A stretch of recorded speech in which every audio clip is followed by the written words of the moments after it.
un indice susceptible d'établir la participation du lieutenant Marcel Gilavogui à la répression des manifestations du 28 septembre 2009 au stade du même nom. Ce faisant, nous avons établi ce présent procès verbal en son encontre et à l'attention du pôle des juges d'instruction. Est-ce que ce document-là, la loi vous dit que ça fait foi jusqu'à inscription de faux? Est-ce que ça, ce n'est pas quelque chose, un document qui va vous blanchir? Ça, c'est l'officier enquêteur qui l'a dit. Ah, c'est un document qui le parle, c'est eux qui ont fait leur investigation, les résultats, ils ont donné. Je ne sais pas pourquoi je me retrouve en prison plus de 13 ans sans jugement. Ok. Vous avez dit ici, on vous a toujours demandé pourquoi vous n'avez pas produit de documents. Vous avez toujours soutenu qu'effectivement vous aviez remis les documents à l'époque à M. Morlaï, Maître Morlaï Sylla, n'est-ce pas? Affirmatif. Cela ressort également dans votre PV, le PV d'audition au niveau du PM3. Je vous lis. Joignons à la présente les documents médicaux fournis par le lieutenant Marcel Gilavogui pour justifier son absence dans les rangs les 23 et 28 septembre 2009. Ce sont les gendarmes qui le disent. Et ils concluent par dire qu'il n'y a pas d'indice. Sur quelle base vous avez été donc poursuivi, selon vous? Je ne sais pas. Revenons au témoignage. On vous a tellement accablé qu'il y a des témoins qui ont déposé à votre charge et que vous êtes dans une position de dénégation totale. Je commence par M. Sidya Touré. Il dit ceci, que c'est Marcel qui a continué à m'administrer des coups. À la question de savoir, à part Thiebro, Toumba et Marcel, avez-vous reconnu d'autres agents au stade? C'est le pool des juges d'instruction qui lui a posé cette question. Il dit ceci, n'étant pas familier à leur milieu, je n'ai reconnu que ceci. Même Marcel, c'est à la clinique Ambroise Paré qu'on m'a dit son nom. S'il a dit qu'on m'a dit son nom, est-ce qu'on peut tenir, on peut prendre ça pour argent comptant? Selon vous, on m'a dit. La cour, le tribunal est là pour ça. Il va apprécier. Le oui-dire ne peut pas tenir. Revenons à M. Toumba Diakité.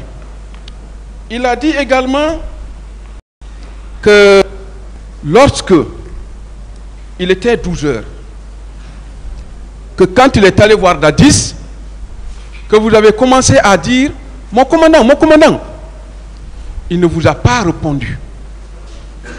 Et c'est en ce moment que vous avez pris les éléments de la garde présidentielle, vous êtes allé voir le colonel Djamarou, hein? Oui, Sambarou Djamakan, qui vous a doté d'un camion, des armes, plus la troupe Numba. Il va plus loin, il dit que c'est en ce moment que vous êtes parti et il a entre-temps donné des instructions à un certain Condé, Mohamed Condé, de ne pas laisser le président sortir, sinon ce dernier aurait affaire à lui. Et quelque temps après, il a constaté que le président n'était pas dans son bureau. Il est alors sorti avec le féticheur de Dadis, le nommé Formo. Il confirmait que vous n'êtes pas partis ensemble. Il est parti avec 2 féticheurs, selon lui, du président Dadis.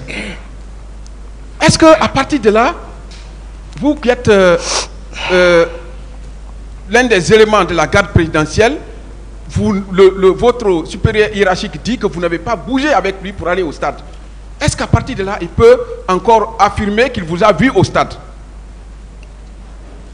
Il y a tellement... Bon, je ne sais pas quelles sont les allégations de Toumba contre moi. Ici, quand il sera confronté avec moi, on en discutera. Mais moi, je n'ai pas été au stade. Justement. Il confirme lui-même que je n'étais pas avec lui. Je veux ressortir un peu... S'il vous plaît, maître. Oui. Cette phase, on va suspendre l'audience pour quelques instants. L'audience est suspendue.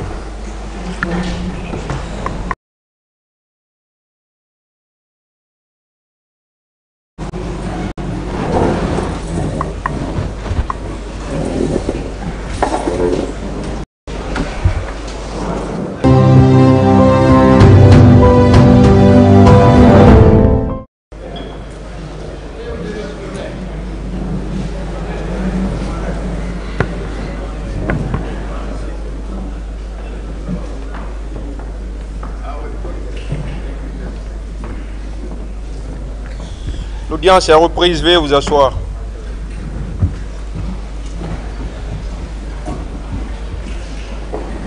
Monsieur Marcel Guilavogui.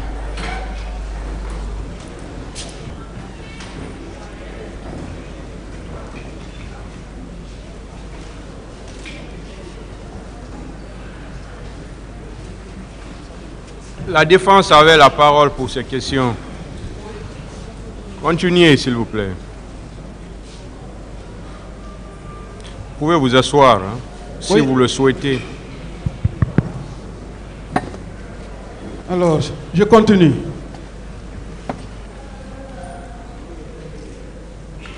Monsieur Marcel, je disais que Monsieur Toumba Diakité avait dit dans son procès verbal d'audition qu'il vous a trouvé au pont de Madina. Et il n'a pas constaté la présence du président d'Addis, dont il était sorti pour rechercher. Il vous a dépassé sans dire mot. Il est parti au niveau du pont 8 novembre. Il a bifurqué pour passer vers Cameroun pour aller au stade. Et que c'est à partir du stade que vous l'avez suivi, vous avez engagé des tirs. Selon vous, si effectivement on tient à ce que M. Toumba Diakité a dit, c'est que vous étiez derrière lui en tirant. À supposer que cela soit vrai, c'est que vous étiez derrière lui en tirant. Est-ce que ça c'est possible? Ce n'est Le pas micro n'est possible. pas allumé. Hein? Ça, ce n'est pas possible. Donc, ce n'est pas du tout possible que vous soyez derrière M. Toumba Diakité et en train de tirer sur la foule sans que lui-même ne soit atteint. C'est pas possible. Il va plus loin. Il dit ceci, que quand vous lui avez appelé, ça c'était au camp Alpha Yaya, mon commandant, il ne vous a pas répondu. Vous êtes allé sur le colonel Sambarou Diamakan, qui vous a doté d'un camion, plus des armes. Est-ce que le colonel vit aujourd'hui? J'ai appris à la maison centrale qu'il est décédé. Il est décédé? Oui. Mais il y a son audition quand même. Je vais vous lire tout à l'heure ce qu'il a dit. Entre le camp Alpha Yaya et la base dont commandait le colonel Sambarou, il y a au moins combien de mètres, quelle est la distance? Bon, on peut examiner à 2 kilos. 2 kilomètres. 2 kilomètres. Oui. À supposer que cela soit vrai, M. Toumba Diakité, qui était la garde rapprochée du président de la République à l'époque, est-ce qu'il ne pouvait pas empêcher le colonel de vous doter en armes? Il aurait posé la question, pourquoi ces armes-là? À mes éléments. Oui ou non? Oui, il le pouvait. Maintenant, il y a dans le procès verbal d'audition de M. Diamakan, le colonel, ça c'était le 2 mars 2016 à 11 h. En répondant à une des questions des pôles des juges d'instruction, il dit ceci: je ne suis pas informé de la sortie d'un seul militaire ce jour-là du camp Alpha Yaya. Et c'est un témoin, ce n'est pas une partie civile. Ça, c'est un témoin qui dit qu'il n'a jamais vu un militaire sortir du camp Alpha Yaya ce jour-là. Est-ce que la version selon laquelle M. Toumba Diakité dit qu'on vous a doté en armes et vous êtes sorti avec les éléments ne tombe pas? C'est ce que je suis en train, j'ai dit depuis le départ.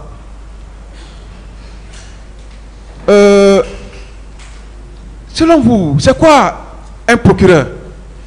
Un procureur? Oui. Je n'ai jamais... Bon, c'est pas du droit. D'accord. Est-ce que vous êtes informé que le colonel Thiebro a été entendu? Je n'ai jamais assisté à son interrogatoire. D'accord. On vous a toujours posé la question par rapport aux affirmations tenues par le colonel Thiebro à cette barre.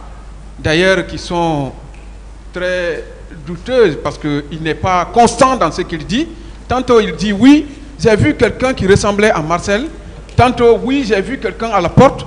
Et son procès verbal d'audition en date du 8 février 2012. Il a fait une déposition. Vous savez ce qu'il a dit? Non. Il dit dans son procès verbal d'audition qu'il n'a vu ni Marcel au stade, ni à la clinique Ambroise Paré. C'est là. Comment trouvez-vous que cette question-là, la partie-là, a été occultée par le poursuivant? Pourquoi ils n'ont pas révélé cette partie aux juges qui sont là, qui sont censés vous juger? Pourquoi? Selon vous, pourquoi? Je ne sais pas, maître. Quel intérêt ont-ils d'occulter cette partie qui vous disculpe? Monsieur Marcel. Je n'ai pas bien compris la question. Monsieur Marcel. Oui. Il faut être courageux. Vous avez tenu pendant 13 ans. Ce qui vous reste à parcourir est plus que ce que vous avez parcouru. Faites face à ces magistrats-là.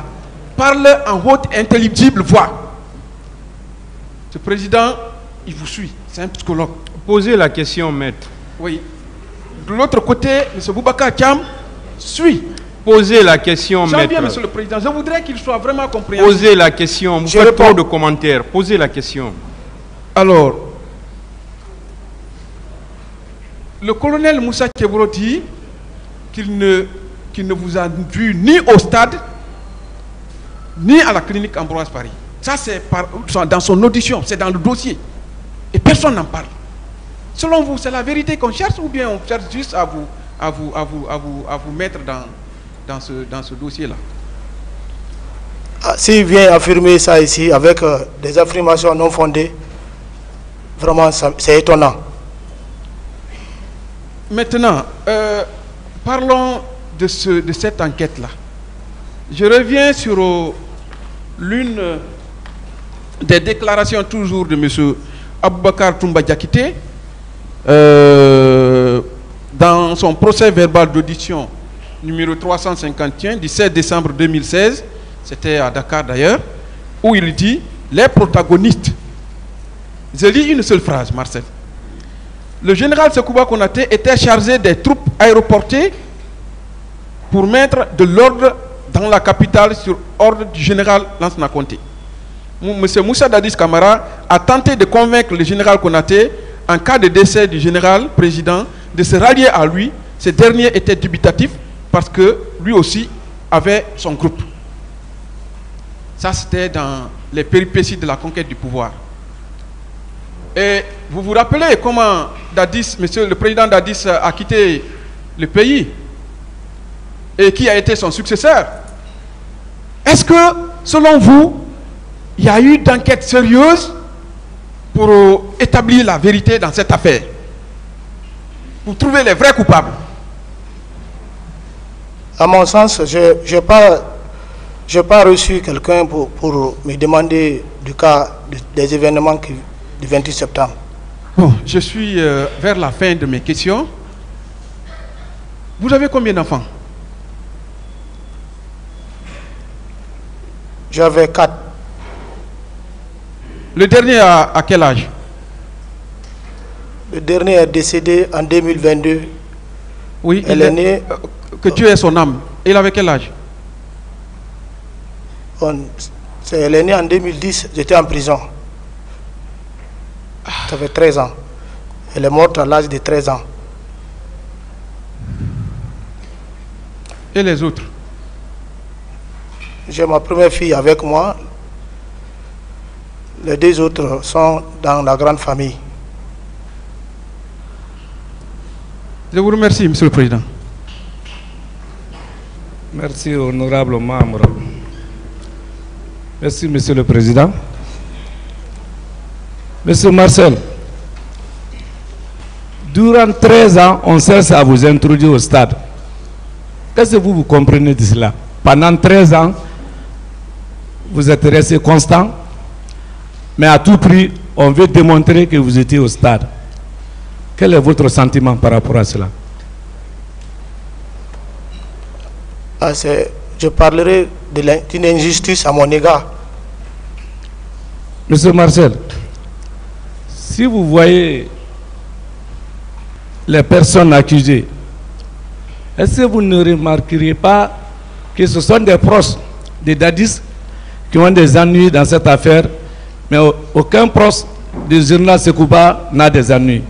Est-ce que pour vous, ce n'est pas la justice des vainqueurs? En tout cas, tous ceux qui sont là étaient proches du président Moussa Dadis Camara. Non plus les proches du général Sekouba. Je ne vois pas aucun élément. Le tribunal appréciera. Monsieur Marcel, vous avez dit que vous avez fait l'accident le combien? À Kipé? Je ne me souviens pas de la date, maître. Moi, je vous envoie, votre épouse m'a envoyé votre enveloppe. Maître va le montrer. Il y a la date du 21.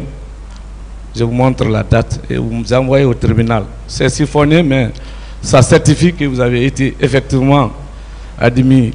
Montrez l'enveloppe au tribunal. Seigneur. Il y a même votre examen de radio thoracique dedans. Et monsieur Marcel, je vous dis encore, et je vous remercie une fois de l'autre côté pour avoir fourni l'effort de poursuivre à charge et à décharge. Il y a la lettre du 17 octobre 2022, monsieur Marcel, qui dit ceci, à la réponse du parquet, votre honneur.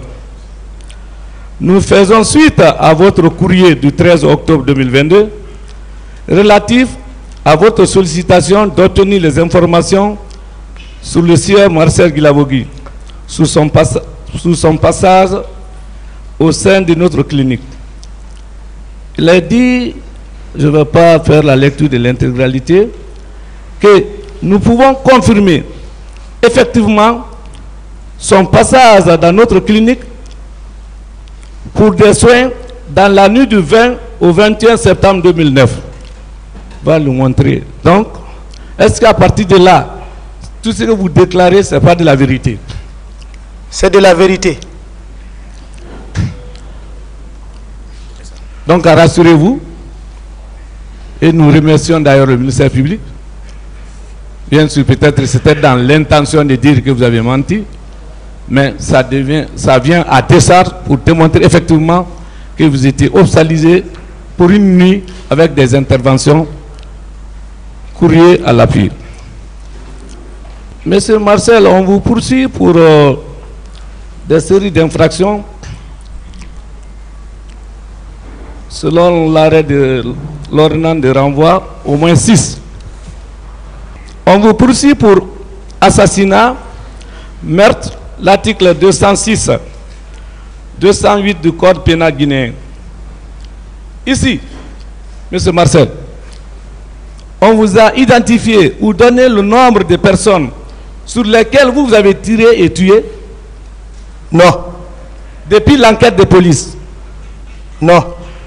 Depuis l'instruction par le juge d'instruction? Non. Ici, le procureur vous a notifié, identifié des personnes sur lesquelles vous avez tué? Non. Et on vous poursuit pour assassinat. On vous poursuit pour complicité de viol. C'est le point 4. Même si on a posé des questions pour vous concernant le viol. Vous n'êtes pas poursuivi pour viol, vous êtes poursuivi pour complicité de viol. Parce qu'on est en train de nous charger sans faire la lecture de l'acte de renvoi, qui est l'acte de saisine. On vous a dit,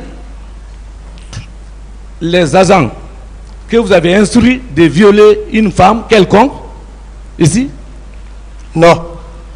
On vous a montré la femme victime de viol sur vos instructions?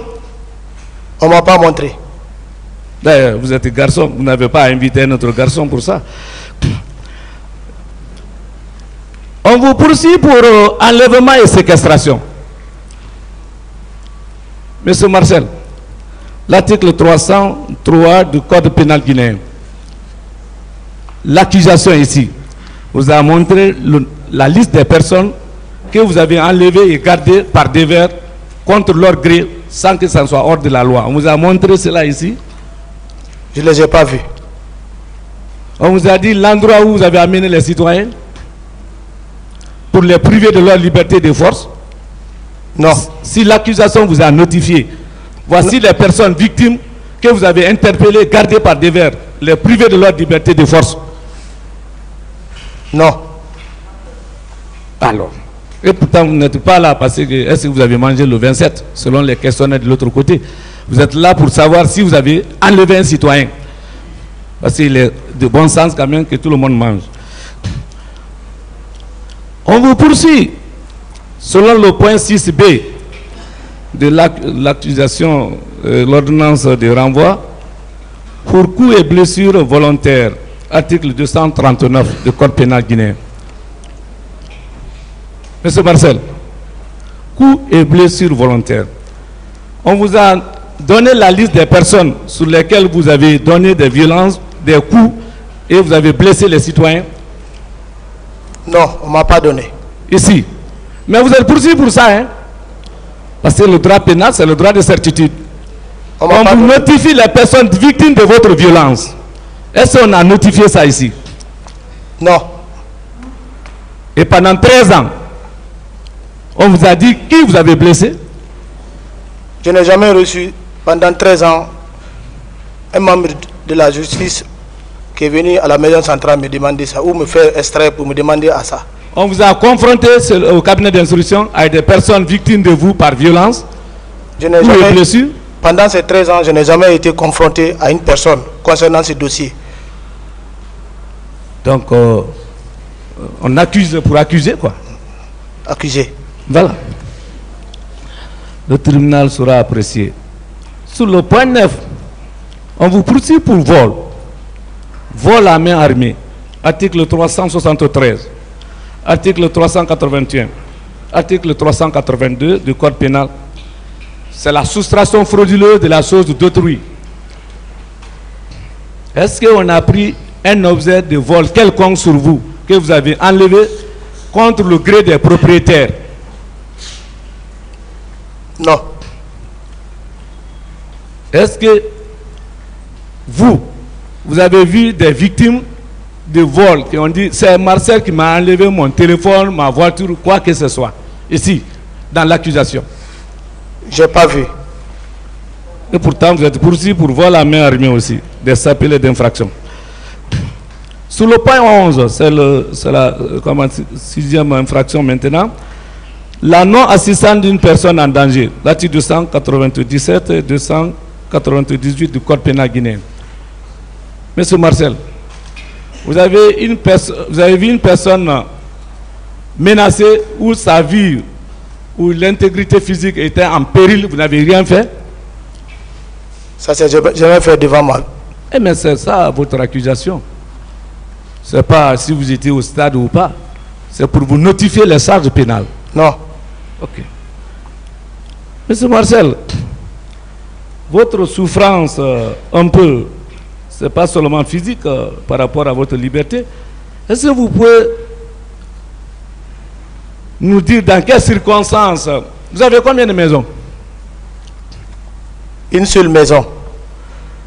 Et le sort de votre maison unique là, quand vous étiez en détention, vous pouvez dire ça au tribunal pour apprécier?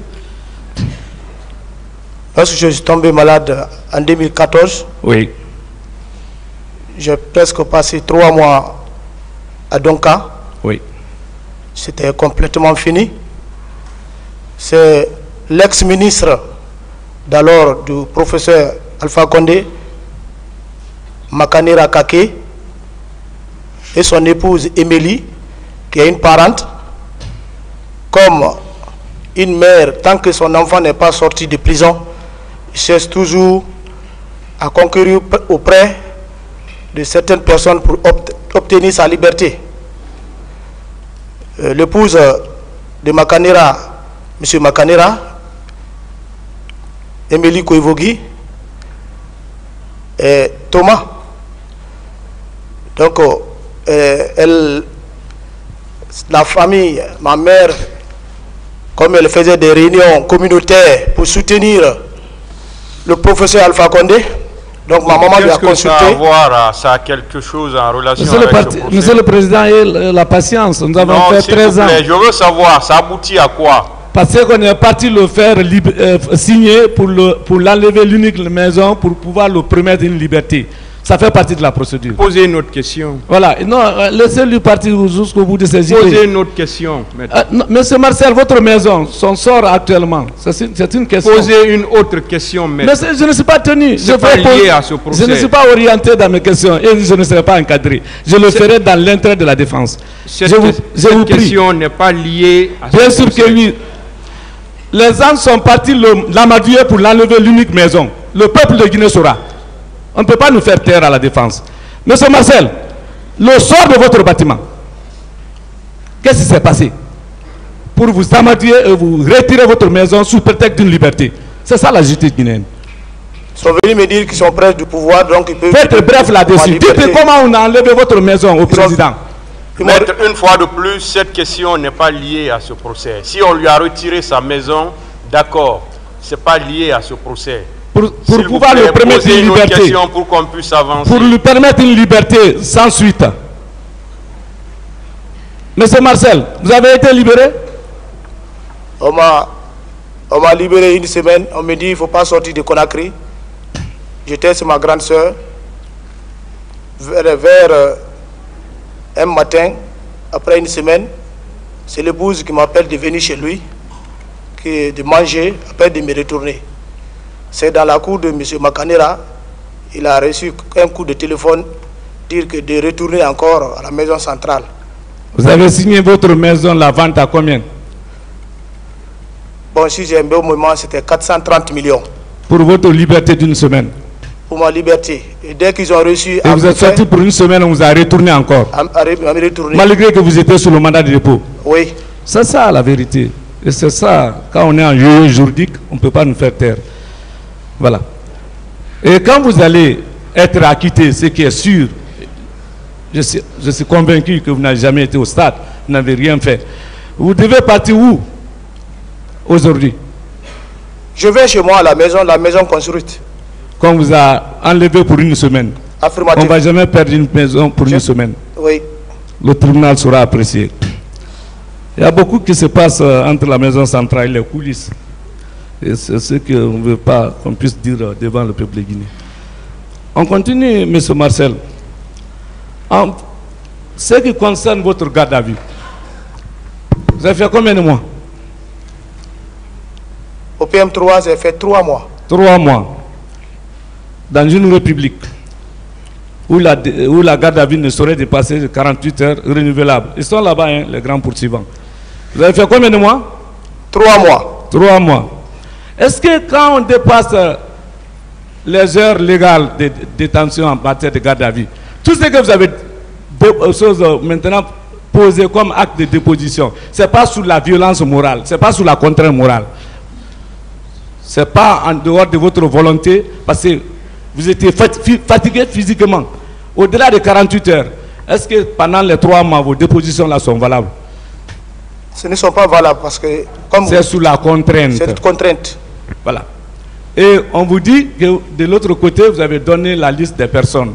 Vous allez décrire dans quelles circonstances vous étiez obligé d'annoncer le nom des personnes parce que vous avez été ligoté, suspendu, humilié, torturé. Essayez de décrire comment vous avez pu donner leur nom. Au PM3, on a posé la question que vous avez donné la liste des personnes sous la contrainte. C'est sous contrainte, avec torture exagérée et mortelle. Et si vous avez refusé de donner un nom quelconque ce jour, qu'est-ce qui allait se passer? Est-ce que je serai là aujourd'hui? Ok. Pour ne pas vous retenir aussi longtemps, je vais poser seulement la question par rapport aux propos de M. Keguro à votre rencontre. Est-ce que vous avez vu la variation des propos de M. Keguro?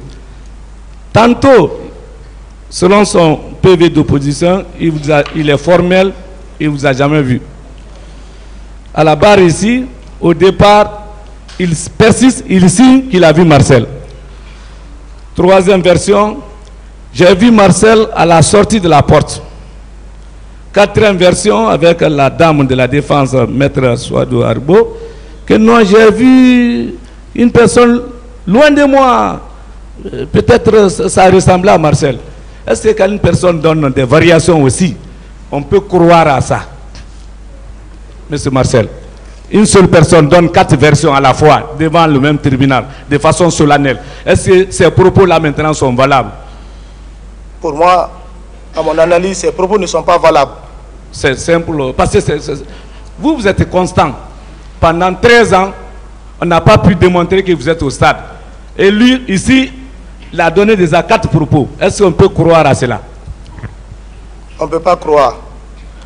Monsieur Marcel, on vous accuse aussi que vous avez une arme.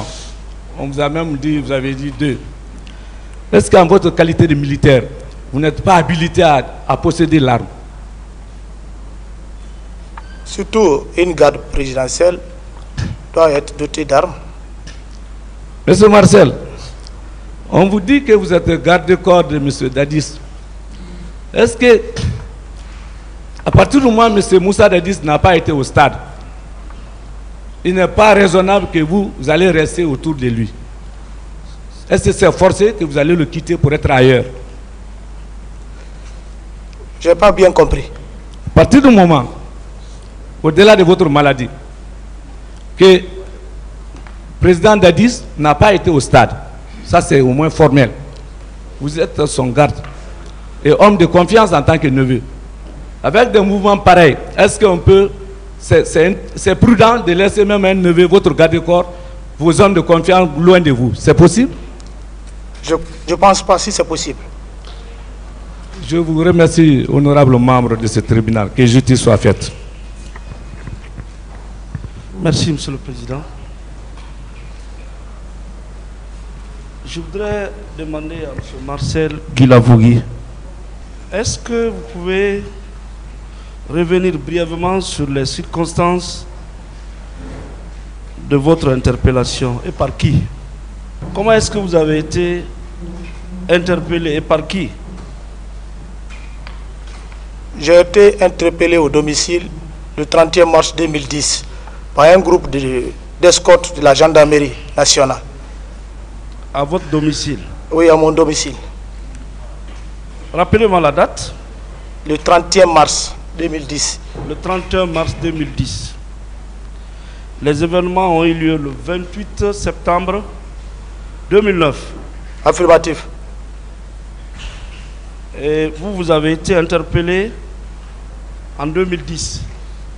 Oui. 31 décembre. 31 mars. 31 mars 2010. D'accord. À votre domicile? À mon domicile. Ok. avant cette date, est-ce que il y avait des rumeurs qui circulaient comme quoi vous étiez impliqué dans ces événements? Est-ce que vous, personnellement, vous avez entendu des rumeurs? Je n'ai reçu aucune commission m'accusant que j'étais mêlé de cette situation. D'accord. Septembre, octobre, novembre, décembre, janvier, février, mars. Donc c'est à peu près 6 mois après les événements que vous avez été interpellé par la gendarmerie. Affirmatif. Pardon? Oui. Bon. Pendant les 6 mois, vous n'avez pas quitté la capitale, Conakry, vous n'avez pas été en forêt, par exemple? Je n'ai pas quitté la capitale. Vous étiez là? Oui. La police était là? Oui. La gendarmerie était là? Oui. La commission d'enquête nationale ou internationale était là? Oui. Et vous étiez libre de vos mouvements? Vous dites? J'ai dit vous étiez libre de vos mouvements? Libre. Libre. Libre. D'accord. Personne ne vous a dit que vous êtes soupçonné d'avoir pris part aux événements du stade pendant les 6 mois? Personne. Personne. Si on vous avait alerté, est-ce que vous allez rester en Guinée ou partir ailleurs? Si on m'alertait, j'allais répondre. D'accord. Si vous étiez impliqué dans ces événements pendant 6 mois, est-ce que vous n'avez pas eu le temps de quitter le pays, par exemple? Si j'étais impliqué, oui. Je ne l'ai pas quitté, j'allais répondre à mes actes. D'accord. Vous avez été interpellé pour quel motif? La gendarmerie vous a interpellé pour quel motif? En première interpellation, le premier jour arrivé au PM3, on m'a parlé de rébellion. C'est les jeunes de Kalia qui se sont révoltés. Oui. Après cette révolte, je crois bien, le général Noumoucham est parti les calmer. Oui. Et c'est au cours de la transition maintenant du général Sekouba Konaté qu'on m'a arrêté le 31 mars. On me dit que les enfants qui se sont rébellés à Kalia, que nous voulons créer une rébellion contre la Guinée. D'accord. C'est pour ce motif que vous avez été interpellé. À ce moment, nous étions dans la transition, deuxième phase. Oui ou non? Deuxième phase, oui. C'était la deuxième phase. Oui. Phase dans laquelle vous étiez déjà affaibli. Oui, affaibli. Vous étiez déjà vulnérable. On pouvait vous atteindre facilement. Ouais, même pour des faits que vous n'avez pas commis. Vous dites? J'ai dit même pour des faits que vous n'avez pas commis. Oui. Peut-être pour votre proximité avec l'ancien président de la transition. Votre proximité. Vous ne pensez pas que vous avez fait des jaloux? Déjà? Des jaloux. Ah, mais la nature est faite ainsi. Non, vous.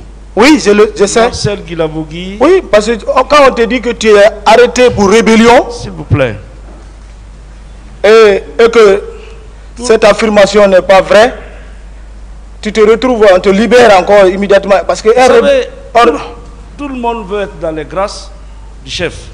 Oui. Ou bien? Affirmatif. Qui ne veut pas être dans les grâces d'un chef?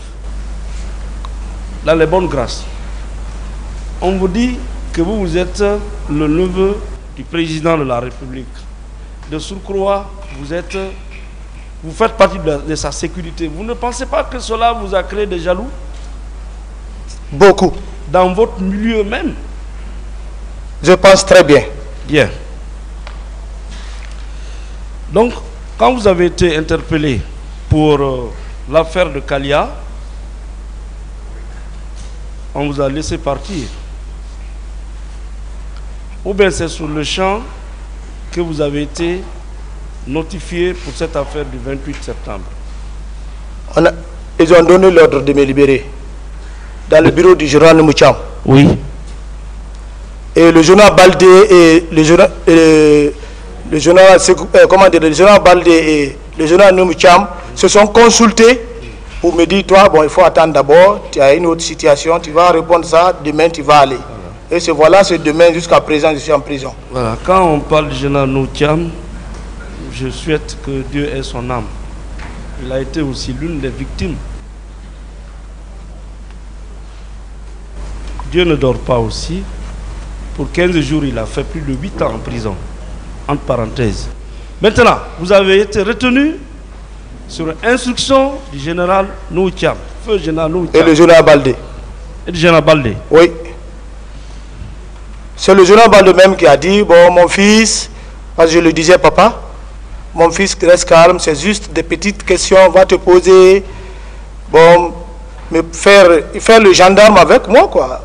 J'étais confus, j'ai dit, mais si le président m'a libéré, c'est quoi Konaté, c'est vous qui l'avez déclaré ici, laissez-moi aller à la maison. C'était où? À l'état-major là-bas, au Kansamori, ministère de la Défense. Dans quel bureau?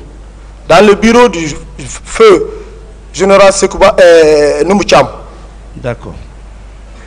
Et depuis lors, vous n'êtes plus revenu chez vous à la maison? Depuis lors, voilà 13 ans. Je ne suis plus parti à la maison. De là-bas, vous êtes parti où? Du bureau du général Oui. Noumoucham. Oui. On est revenu encore au PM3. D'accord. Aviez-vous été torturé pendant votre interrogatoire? Bien sûr. Et par qui? Bon, je ne peux pas indexer les personnes. Mais si on se réfère à votre PV, on peut identifier les personnes. Je ne peux pas indexer. D'accord. Et concrètement, quel traitement on vous a infligé là-bas? Vous avez été frappé, vous avez été privé d'aliments. D'abord, la On cellule. vous a mis dans une cellule exiguë. La cellule, d'abord, c'était. Il n'y avait même pas d'air qui rentrait. Voilà. Et la torture, si je rentre dans ça, c'est trop. J'ai été torturé. D'accord. Vraiment torturé. Et vous avez passé 3 mois là-bas? J'ai fait 3 mois là-bas. Au PM3? Au PM3. D'accord. Monsieur Marcel, j'emboîte le pas à Maître Béreté et aux autres confrères. Devant ce tribunal criminel de Dixine,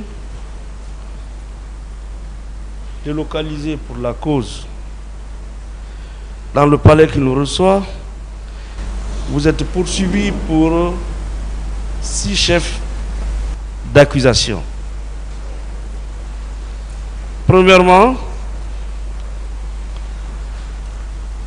vous êtes reproché de meurtre et d'assassinat, tel que prévu par l'article 206 du Code pénal. Le meurtre étant le fait de donner volontairement la mort à une personne, et l'assassinat étant le fait de donner la mort à une personne avec préméditation ou guet-apens. Monsieur Marcel, depuis que vous êtes en prison, on vous a présenté un corps? Je n'ai jamais vu un corps. Nous avons des documents ici qui nous ont été transmis. Il y a un certain Bari Amadou Diarouga qui était élève, âgé de 21 ans, qu'il serait mort dans les événements du 28. C'est vous qui lui avez donné la mort? Je n'ai pas été au stade. Comment je peux donner la mort à quelqu'un? Vous avez des antécédents avec lui? Je ne le connais même pas. Vous avez décidé de vous rendre au stade pour lui ôter la vie? Je n'ai pas été au stade. D'accord. Et dans les environnements du stade? Non. Les jours qui ont suivi, Est-ce qu'on vous a vu parader dans les quartiers de Conakry avec votre gâchette en train de donner la mort à des citoyens rencontrés dans la ville? Ce n'est pas ma mission. Bien. Diallo Boubacar Sidi, âgé de 31 ans, paix à son âme. Et il habitait Amdalaï. Parce que le parquet qui est à ta gauche t'accuse d'avoir donné la mort à des citoyens, soit qualifiés de meurtre ou d'assassinat. En un mot, que vous avez ôté la vie à des citoyens qui s'étaient retrouvés au stade et dans le quartier de Conakry, s'il faut dire ainsi. Ça, ce n'est pas moi. Est-ce que vous avez connu Diallo Boubacar Sidi? C'est ma première, je ne connais pas. Il y avait un antécédent entre vous? Je ne l'ai même jamais connu. Vous l'avez vu physiquement? Jamais. Comment vous pouvez donner la mort à une personne que vous n'avez jamais rencontrée dans votre vie? C'est étonnant. Vraiment, c'est étonnant.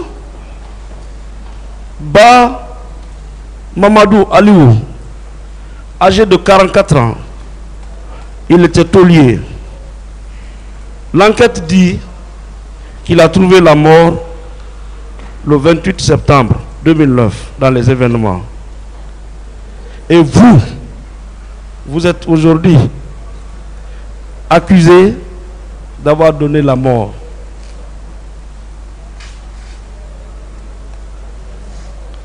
À cette personne. Est-ce que vous avez eu le temps de connaître cette personne? Vous l'avez connue? Tous ces noms que vous citez là, maître, moi, je ne les connais pas. Je n'ai pas un ami ici. Bon, depuis qu'on a commencé ce procès-là, en dehors des affirmations selon lesquelles, bon, le colonel Claude Pivi a fait telle déclaration. Bon,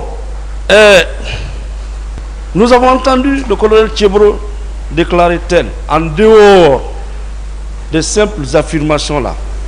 Est-ce qu'on vous a présenté ici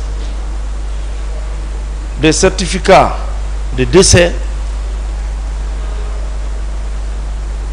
dans le dossier de la procédure qui attestent que c'est effectivement vous qui avez donné la mort à ces individus?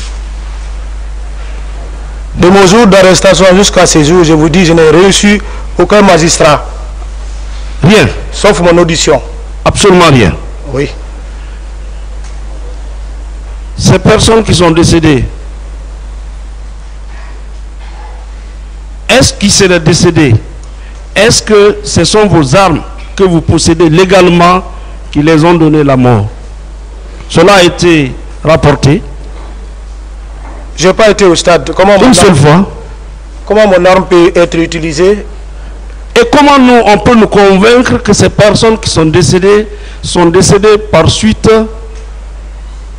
des coups de feu?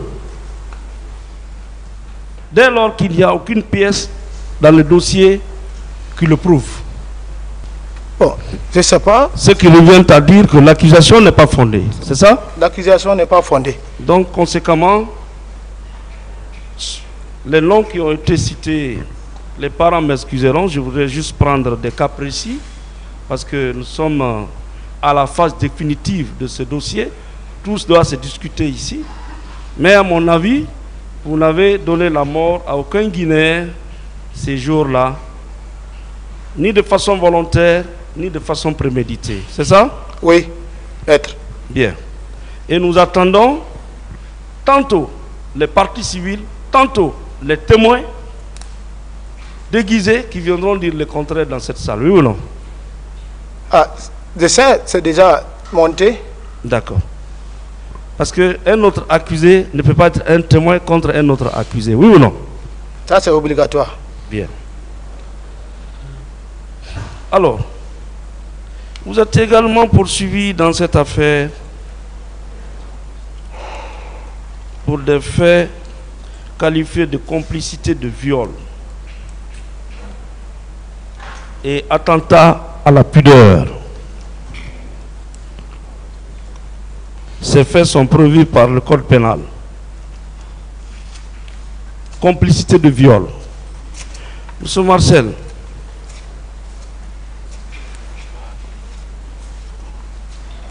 aviez-vous violé des femmes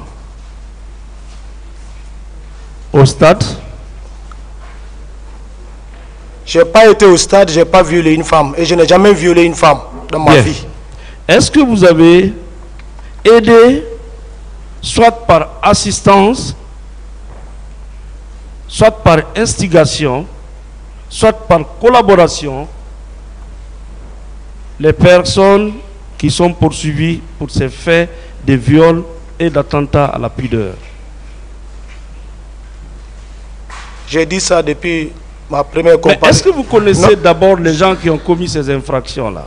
Vous les connaissez? Une personne ne peut pas violer une femme devant moi et que je reste sans asile contre cette personne. D'accord. Ensuite, vous êtes également poursuivi dans cette affaire depuis 13 ans d'avoir procédé à des enlèvements, des séquestrations, tortures et complicité.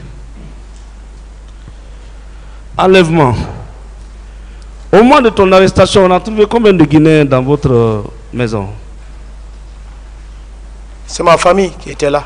Quand on vous a arrêté, est-ce qu'on vous a conduit vers une destination où des Guinéens étaient enlevés et gardés?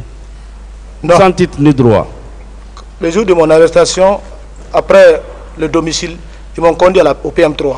Est-ce qu'on vous a présenté une liste de personnes qui étaient détenues par devers vous dans des conditions irrégulières? C'est ici à la barre que j'ai appris cela. Donc la conséquence à tirer, vous ne reconnaissez pas avoir enlevé des Guinéens, encore moins les séquestrer. Parlant de torture,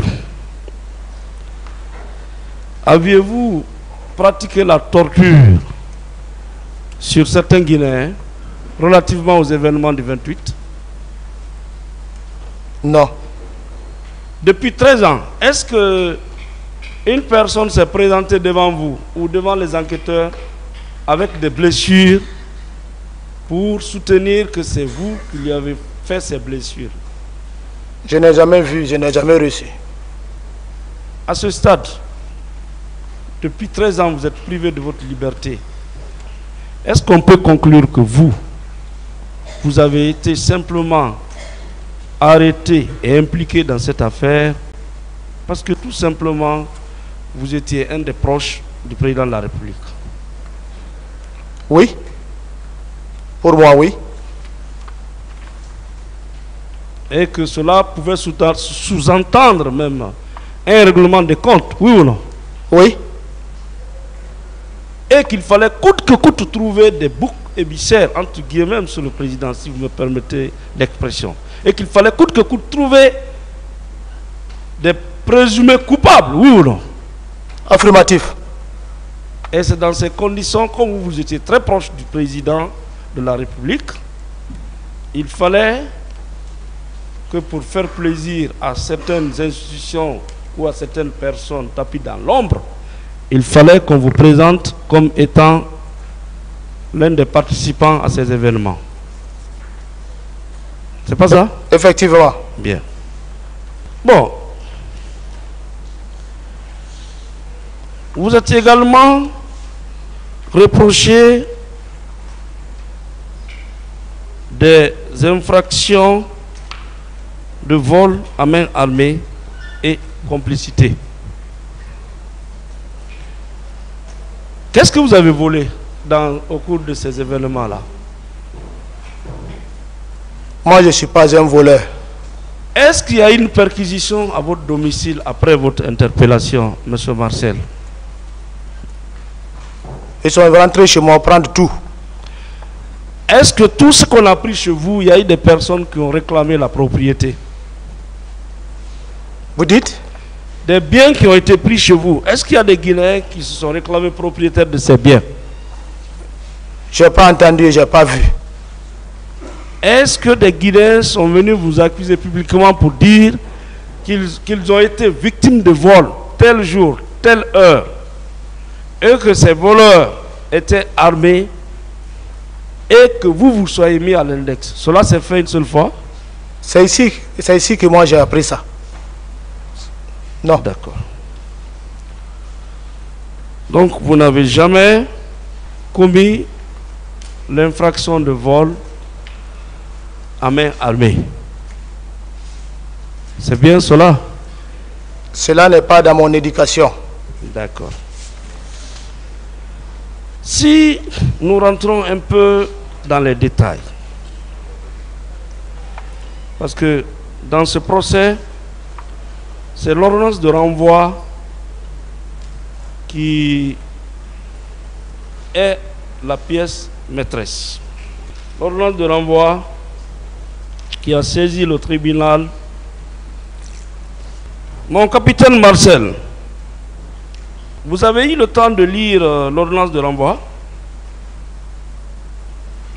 Qu'appelle-t-on ordonnance d'envoi? Moi, je ne connais pas. Bon, c'est l'acte qui vous accuse, le document que Monsieur le Président avait été, porté à votre connaissance et qui nous réunit ici. C'est ce document, c'est le résumé de tout ce que nous disons là. Ok. Oui, j'ai lu mon passage. Bien. Numéro 7, Marcel Guilavogui. Si vous me permettez, Monsieur le Président, voilà ce qui est écrit. Lors de son interrogatoire au fond, Marcel Guilavogui, adjoint du lieutenant Toumba à l'époque des faits, déclare que le 28 septembre 2009, il était malade, alité en raison d'un accident de la circulation survenu la veille à Kipé. C'est bien ça? Oui. Bon, au moment où on vous torturait à la gendarmerie, est-ce que vous avez fait cette déclaration? Est-ce que vous avez informé les gendarmes que vous avez été victime d'un accident à la veille? Oui, ils m'ont posé. Et c'était votre réponse? Oui. Bien. Est-ce que vous avez repris les mêmes déclarations devant le pool de juge d'instruction? Oui, c'est ce que j'ai affirmé encore. Le pool de juge d'instruction? Oui, sans avocat. Là même, on en vient. Alors, est-ce que à la barre de ce tribunal criminel, aviez-vous varié de version? Vous avez changé la version? Je ne pense pas. N'est-ce pas, devant les juges, vous avez tenu la même version? Oui ou non? Affirmatif. En disant que le 28 septembre 2009, vous étiez malade en raison d'un accident de la circulation. Donc on peut conclure que vous avez été un accusé qui, dans la douleur et dans la souffrance, n'a jamais varié dans ses déclarations. Oui ou non? Affirmatif. Ce que vous n'avez pas reconnu hier, lorsque Monsieur le procureur ici présent, qui n'a aucune pièce dans son dossier, n'était pas là, nous-mêmes avocats n'étions pas présents, c'était entre vous et les gendarmes. Oui ou non? Oui ou non? Vous avez eu le courage de reconnaître, de déclarer que vous avez fait un accident. Et c'est la même version qui continue. Bon, est-ce que vous ne pouvez pas demander au tribunal vraiment de vous croire que c'est ça la réalité? Je crois que le tribunal doit vous croire à ce que je dis. Voilà, c'est ça la réalité. C'est ça la réalité. Bien. Poursuivant, selon ce que les juges ont repris de vos propos, ils affirment ne pas avoir été tenus informés des dispositions prises en amont de la manifestation, ne pas avoir été au stade et n'avoir commis aucune des infractions qui lui sont reprochées. Ce résumé a été pris dans toutes vos déclarations que vous avez eu à faire, et à la police, et à la gendarmerie, et en confrontation, les juges d'instruction ont résumé que vous déclarez n'avoir pas été informé d'une quelconque réunion, n'avoir pas été informé des dispositions à prendre, n'avoir pas été au stade et n'avoir pas commis aucune infraction. Monsieur Guilavogui, c'est la même version que vous maintenez devant le tribunal criminel? C'est la même version. C'est la même version. Affirmatif. Également, il nie avoir refusé l'admission des leaders blessés à la clinique Ambroise Paré sous la menace des armes. Il affirme ne rien savoir sur la présence des fosses communes ou l'enlèvement des cadavres. Est-ce que ce sont vos versions? Ce sont vos déclarations, non? Affirmatif. Bien. Il soutient que c'est Aboubakar Toumba Diakité, dit Toumba, qui a dirigé l'intervention de la garde présidentielle au stade. Celui qui a déclaré à la radio. C'est lui qui a déclaré? Sur RFI. Sur RFI, il a déclaré. Sur RFI. Oui. Donc on n'a fait que reprendre ce qu'il a déclaré. Oui. Bien. Alors, même pour celui qui n'a pas fait les études de droit, vos déclarations là peuvent faire naître sur votre tête des infractions qualifiées d'assassinat. Si réellement on ne veut pas vous retenir en prison inutilement,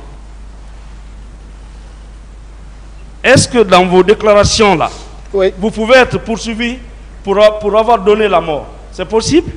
Ça, c'est impossible. Pour viol, c'est possible? C'est impossible. Pour vol à main armée, c'est possible? Non Pour plus. séquestration, c'est possible? Non plus. C'est impossible. C'est impossible. Bien. Toujours dans l'ordonnance de renvoi qui a saisi ce tribunal, les juges d'instruction, après toute la clarté que vous avez apportée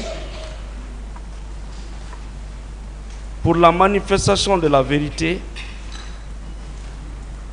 on conclut à un raisonnement que je voulais partager avec vous, dans l'intérêt strict de votre défense. La première accusation,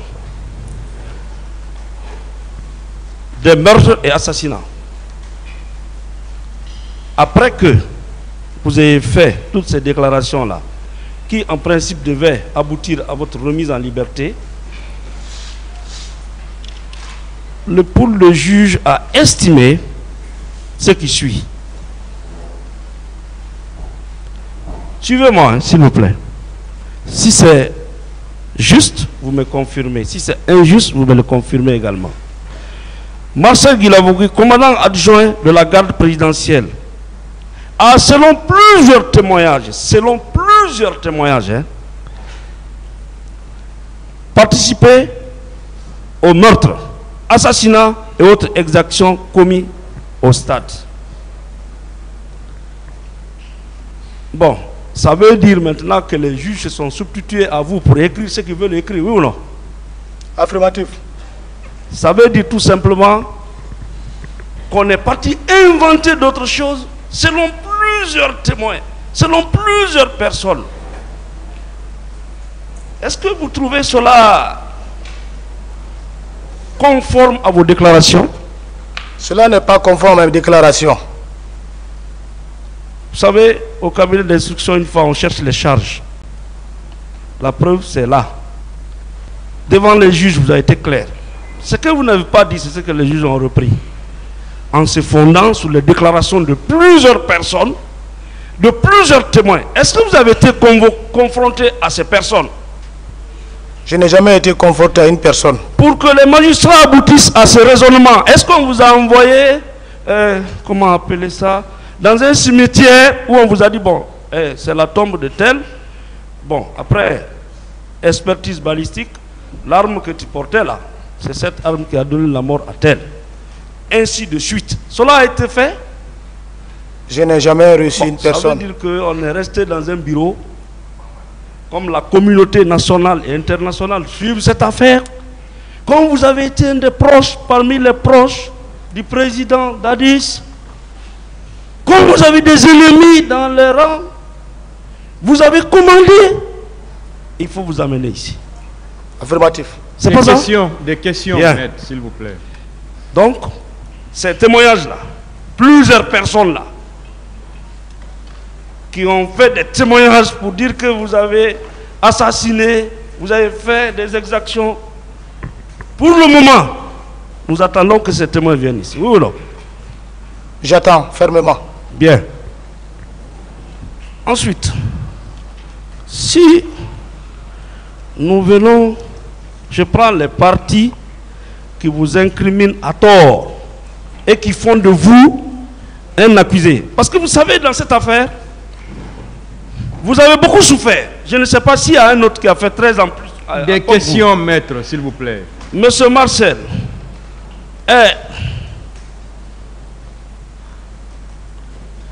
vous êtes également sur l'enlèvement. Non, d'abord sur la complicité de viol et attentat à la pudeur. Là, vous êtes qualifié de complice. Ce n'est pas vous qui avez commis ces infractions directement, mais vous avez posé des actes de complicité que nous connaissons. Soit vous avez été complice par instigation, par participation, par collaboration. Il est dit que suite aux instructions données lors des réunions par les dirigeants du CNDD pour empêcher ou réprimer par tous les moyens la manifestation, les agents déployés sur le terrain ont commis des violences sexuelles sur les manifestants. Que ces dites infractions ont été commises suivant les instructions ou provocations des dirigeants du CNDD et autres responsables. Plusieurs noms sont cités, dont le vôtre. Là aussi, plusieurs parties civiles expliquent avoir vu Aboubakar Diakité Toumba et Marcel Guilavogui sur les lieux de viol. Vous avez compris? Ça, ce n'est pas moi. Toumba m'accuse que c'est moi qui ai Ah non, que plusieurs personnes. Plusieurs personnes. C'est comme ça. Et la même personne. C'est-à-dire plusieurs personnes de Conakry jusqu'à Zérekoré. La même personne qui est Toumba. Et on est ensemble. Même les aveugles vous ont vu. Même les passants vous ont vu. Les sourds-muets. Plusieurs personnes, quoi. Est-ce que vous pouvez poser la question, maître? S'il vous plaît, ce n'est pas une question. Posez la question maintenant. Vous avez parlé pendant 5 à 6 minutes sans poser de questions. Posez la question maintenant, s'il vous plaît. Merci, Monsieur le Président. Allez-y. Plusieurs personnes. Bon, au cours de votre long parcours, 13 ans de détention préventive, plusieurs personnes là, est-ce qu'on vous a présenté une seule personne? J'ai jamais vu une seule personne devant moi par un groupe de juges pour m'assister à ça. Est-ce que le CNDD, les dirigeants du CNDD avaient donné des instructions pour que ces viols-là aient lieu au stade? Je ne suis pas au courant de ça. Vous avez pu voir au stade. Je sais que vous n'avez jamais été. Mais vous êtes resté chez vous, couché à la maison malade, et voir aussi des militaires et des agents en uniforme en train de violer les manifestants? Je n'ai jamais vu cette image. Ou bien vous avez une caméra cachée chez vous? Non. Depuis que cette affaire a commencé, est-ce qu'on a projeté un film dans lequel, oui, on vous voit, M. Marcel est là, et d'autres militaires et des femmes sont en action? On a présenté cela? Non. Mais est-ce que alors le parquet n'a aucun dossier sous la main, oui ou non? Oh, je ne sais pas. Absolument rien. Jusqu'à preuve du contraire. Je n'ai pas trouvé. Bon. Maintenant, donc, en conséquence, les juges n'ont pas écrit ce qui est réel. en ce qui vous concerne. Également sur l'enlèvement et la séquestration, torture et complicité. Malgré que vous avez été clair, il est dit qu'il ressort des pièces versées au dossier que plusieurs manifestants ont été enlevés, séquestrés et torturés dans les camps militaires Koundara et Alpha Yaya. C'est ce qui est écrit ici comme charge contre vous. Vous étiez adjoint du commandant Toumba. Est-ce qu'on vous avait donné une prison où vous gardez des citoyens là-bas? Le camp Alpha avait une prison en tant que tel? Alpha, oui. À la présidence, il n'y avait pas de prison. Dans l'enceinte du camp, il y avait une prison? La prison qui est là-bas, oui, c'est 32 escaliers. Ça, c'est autre chose. Ça, c'est au niveau du bataillon spécial. Le commandant. Vous avez envoyé des manifestants là-bas? Je n'ai pas assisté. À votre compte? Je n'ai pas assisté à ça. D'accord. Ensuite, on va jusqu'à dire que tous ces actes ont été commis selon les parties civiles par Feu Begré. Feu Begré, ensuite Marcel Guilavogui. Et cela a duré des jours. Begré, il est où aujourd'hui? Begré est mort. Par suite de quoi? Il est mort lorsque Toumba a tiré sur le président d'Addis. Ce sont eux qui ont été interpellés par les militaires. D'accord. Entre vous deux, qui commandait l'autre? Begré était sur l'ordre de la présidence. D'accord. Et vous deux, vous avez une prison au camp Alpha là-bas? Moi, je n'avais pas de prison. C'est Begré qui a mis les manifestants dans le camion, les prendre au stade, les amener chez vous au camp Alpha, là où vous étiez malade? Je n'étais pas là-bas pour affirmer à ça. Vous n'avez pas vu ça? Je n'ai pas vu ça. Vous n'avez jamais agi de concert avec Begré dans cette affaire? Jamais. En ce moment, Begré était commandant d'où? De Kamakambo. Kamakambo. Oui, qui se trouve où? Où? Qui se trouve où? En ville ici, je crois. En ville. Oui, vous étiez le commandant du camp Alpha Yaya? Vous dites? Vous étiez le commandant du camp Alpha Yaya? Non. Qui était le commandant? Le commandant du BSC, bataillon spécial de Blindé. Oui. On dit chef de corps. Oui, le chef de corps. Le doyen Diamankan. Oui, Sambarou Diamankan. Oui. Paix à son âme. C'est bien ça, hein? Oui. Il avait été aussi arrêté. Dites-moi, si on envoie des gens au camp là-bas, vous n'êtes pas le commandant ou le chef de corps, en quoi vous êtes concerné par cela? Pourquoi coûte que coûte on tient à ce que c'est vous qui soyez responsable de cela? Vous posez plusieurs questions à la fois. Il donnera plusieurs réponses, Monsieur le Président. Posez des questions une à une pour qu'on puisse comprendre. On veut aller un peu plus vite. On bien. veut comprendre. Vous n'êtes pas quand le chef de corps du camp Alpha Yaya Diallo, qu'on envoie 1000 personnes là-bas, 2000 personnes là-bas. Mais pourquoi on peut vous faire porter le chapeau là? Quelle force vous avez pour garder les Guinéens là-bas? Moi, je n'ai aucune autorité pour commander un chef de corps. Donc quand on dit que c'est vous qui avez pris des personnes pour les amener là-bas, les torturer pendant des semaines ou des mois, est-ce que cela c'est de la vérité? Ça, c'est une contre-vérité. C'est une contre-vérité. Pour juste maintenir le lieutenant Marcel en prison et au-delà de lui, atteindre d'autres personnes. Oui ou non? Affirmatif. Mais ça, c'est impossible. Personne ne se servira de vous pour atteindre quelqu'un d'autre. Oui ou non? J'affirme cela. Bien. Koundara. Donc vous êtes resté au camp Alpha Yaya pour encore commander Koundara. C'était possible? Moi, j'étais malade. Le camp Koundara, ce n'est pas le camp qui est à la RTG? Oui, le camp qui est derrière la RTG. Begré. Begré avait été arrêté? Begré a été arrêté. Bon, je ne l'ai pas vu. Pour un autre événement? Pour un autre événement. Pour un autre événement, non?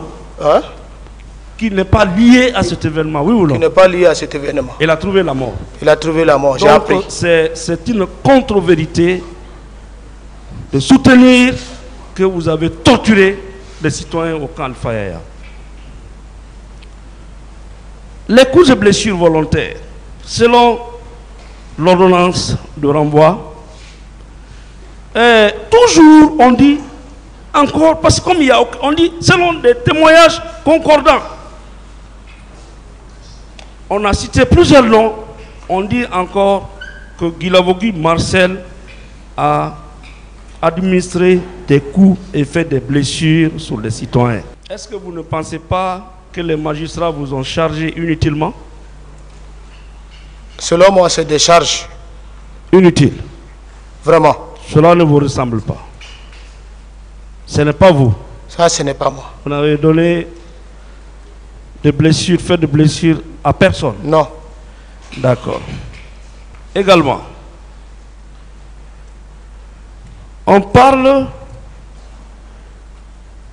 comme je l'ai dit tantôt, de vol à main armée. Là aussi, toujours, qu'il résulte de plusieurs témoignages et déclarations de parties civiles que les militaires de la garde présidentielle, les gendarmes des services spéciaux anti-drogue, les miliciens du centre de Kaléa. Sur ce point, Kaléa a été placé sous la direction de quelle autorité militaire? Les recrues sont placés sur l'autorité du chef d'état-major des armées. D'accord. Vous étiez le chef d'état-major des armées? Non. Non? C'était vous? J'étais garde-corps. Non, c'était vous. Non. Non. En tout cas, je n'étais pas chef d'état-major. Alors, vous étiez le chef d'état-major des forces armées? Non. Non. Il a répondu, maître, posez d'autres questions. Non, je ne suis pas d'accord, monsieur le président. Posez alors une autre question. Merci, le tribunal merci. appréciera, s'il vous plaît. Allez à une autre Monsieur question. Marcel, c'est vous qui étiez le chef d'état-major des armées, c'est vous qui avez les éléments à Kaléa. Il a répondu à cette question, maître. Cela est vrai? Non. Qui était le chef d'état-major des armées? J'ai oublié son nom. Qui était le ministre de la Défense? Le ministre de la Défense, c'était le général Sekouba Konaté. Ah. Son nom revient encore. Vous dites? J'ai dit son nom revient encore. Celui qui était le ministre de la Défense. Et membre du CNDD. Je crois, troisième vice-président. Voilà. Bon, quand on parle de Kaléa, qu'est-ce que vous avez à faire avec l'affaire de Kaléa? Je n'ai aucun rapport avec les recrues. C'est vous qui êtes parti recruter les Guinéens dans tous les coins, 4 coins de la Guinée pour venir les mettre à Kaléa? Je ne suis pas chargé du service de recrutement. Vous étiez associé à leur encadrement là-bas? Je ne suis pas un instructeur. Vous avez des liens avec eux? Non. Mais parce que, s'il vous plaît, l'accusation dit que le carnage qui a eu lieu au stade a été le fait de certaines recrues, si comme ça on dit, de Kaléa. Et vous étiez très proche de ce camp-là. Donc on fait la liaison que ce sont vos éléments que vous avez dirigés. C'est pourquoi je demande, est-ce que ce camp était placé sous votre direction ou votre contrôle? D'une manière à une autre? Non. Ça peut être possible. Ça, c'est impossible. Donc, aller demander le directeur de l'école. Qui était directeur de l'école? Bon, je ne connais pas le nom du directeur. Je ne me suis pas intéressé de ce lieu. Kaléa. Je ne me suis pas intéressé. Je ne m'intéresse pas à ça. Ben, pourquoi alors vous avez été arrêté par le général Sekouba et le général Noucham? Je ne sais pas si c'était un règlement de compte pour m'arrêter. Bon, parce que vous avez déclaré ici que on avait accusé ces jeunes qui voulaient former une rébellion, si j'ai bien entendu. Oui. Ça, c'est après qu'ils soient sortis ou bien ils sont restés au camp, on a commencé à les accuser de rébellion? Bon, c'est une façon de m'arrêter pour me déstabiliser, c'est tout. Parce que les enfants de Kaléa, selon les sources, se sont révoltés pour les matricules. Là-bas? Oui. Pour qu'on leur donne les matricules. Oui. Donc, il y a eu des générations là-bas. Oui. Et ça, c'était fait lorsque tout m'a tiré sur le président. Oui. Donc, ils ont voulu chasser ces recrues. Les enfants se sont révoltés, qu'ils n'ont qu'à donner leur matricule. Donc, c'est en ce moment, donc, ils ont profité. Oui. Nous mêler dedans, on dit que nous voulons créer une rébellion. Arrivé au PM3, ça n'a pas été fondé. Le général a ordonné de me libérer. Et sur place, ces deux chefs, le général Nemoucham et Baldé, ils me maintiennent encore. D'accord. Donc si je comprends bien, vous, votre malheur est parti de cette affaire de Kaléa. Vous dites? J'ai dit, votre malheur est parti de cette affaire de Kaléa. Bon, en fait, oui, ça a commencé par ça. C'est à travers cette affaire qu'ils ont profité de m'arrêter. Vous étiez craint au sein de l'armée? Bon, moi, personnellement, je ne me sentais pas que j'étais un homme craint. Hein? Parce que je ne pensais pas que j'étais un homme craint, parce que j'étais avec tout le monde. Malheureusement, quand on a tiré sur le président, vous avez continué à garder vos forces au sein de l'armée? Oh, quand j'ai tiré sur le président, on est resté fidèle au président, jusqu'à ce qu'on a appris qu'il est parti à Ouaga. Oui. Et la même fidélité a continué. Hein? La même fidélité a continué. Et ça continuera. D'accord. C'est ça aussi le propre des hommes fidèles.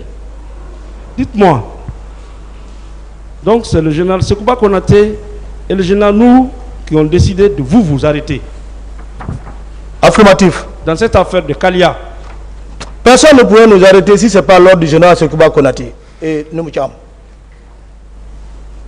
Si ce l'ordre ne vient pas de la haute hiérarchie. Dites-moi le nombre de jeunes qui étaient en formation à Kalia. Maître. Il faut le dire. Je ne suis pas instructeur, je n'étais pas là-bas. Comment je peux connaître ces noms? De quelle nationalité? Les nationalités qui étaient à Kalia, les recrues. À mon avis, on ne peut pas recruter. Peut-être c'est dans les autres pays que cela a avancé, mais en Guinée, on n'est pas encore arrivé là de recruter autres nationalités dans notre armée. Vous avez mis une seule fois pied là-bas? Je n'ai jamais été à Fouroukaria, à Fort-Jakalia. Vous avez été formateur là-bas? Je n'ai jamais été formateur à Kalia. Bon, en termes militaires, vous dites instructeur. Vous avez été instructeur là-bas? Non. Donc moi, je ne vois pas la raison pour laquelle vraiment on pouvait vous arrêter pour l'affaire de Kalia si ce n'était pas pour mettre la main sur tous les proches du président Dadis après son départ. C'est ça. Il faut arrêter. C'est l'armée. Monsieur le Président. L'armée, c'est un corps à part. J'ai beaucoup de questions encore, mais comme il y a un contrat qui nous lie, à partir de 17h, donc si vous acceptez que je m'arrête là et avec votre permission qu'on continue demain. Je disais, Monsieur le Président, il y a un conseiller de la Cour d'appel de Kankan qui est décédé. Et la levée du corps est prévue pour demain. Donc, en signe de solidarité et de compassion, les deux cours d'appel ont décidé de renvoyer toutes les audiences qui sont prévues pour demain. Et puisque nous relevons de la Cour d'appel de Conakry, vous voudrez bien l'envoyer la cause au mercredi pour que nous permettre d'aller nous recueillir et accompagner notre collègue décédé à sa dernière demeure. L'audience n'est pas levée encore. Vous étiez tous assis. Asseyez-vous, s'il vous plaît. Ou bien vous voulez prendre la parole tous ensemble? C'était convenu. S'il vous plaît. Il est vrai qu'on s'était convenu de faire 3 jours d'audience dans la semaine. Alors, si ce cas de force majeure vient grignoter une journée dans la semaine, il faut bien qu'on trouve un moyen de rattraper. Nous sommes en prison et nous voulons avancer. Nous vous prions, Monsieur le Président, si ce cas de force majeure nous empêchera de tenir audience demain parce que le Premier Président en a décidé ainsi, permettre que ce mardi soit rattrapé soit sur le jeudi ou le vendredi. Je vous remercie. Monsieur le Président, honorable assesseur, de prendre le jeudi pour qu'on puisse rattraper efficacement le mercredi que nous allons perdre, Monsieur le Président. Cela est extrêmement important. Et je vous remercie, Monsieur le Président. Monsieur le Président. Bon, une seule personne maintenant, s'il vous plaît. Une seule personne.